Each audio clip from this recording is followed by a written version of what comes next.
Urdu teacher के मुअज़्ज़ज़ सामीन अस्सलाम वालेकुम। आज की वीडियो में हम बात करेंगे अक़दार, आला इक़दार और इज़ाफ़ी इक़दार के हवाले से। इक़दार जिसे अंग्रेज़ी में वैल्यूज़ कहा जाता है, उन मयारात को कहते हैं जिनको एक मुआशरा मुस्बित और अच्छा समझता है। दरअसल ये अखलाकियात की इस्तिलाह है और अखलाकियात से ये इस्तिलाह उर्दू अदब में दाखिल हुई।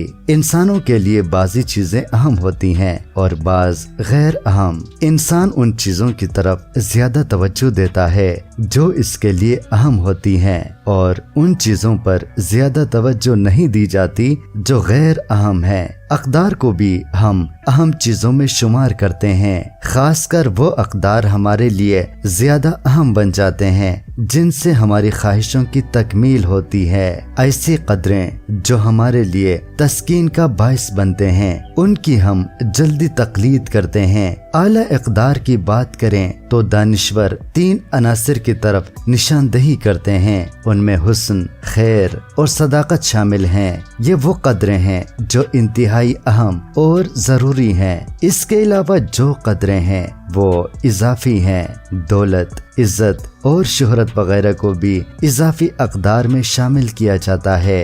हुस्न, खैर और सदाकत वो कदरें हैं जो तब्दील नहीं होती, इसलिए ये इंसानों के लिए अहम है।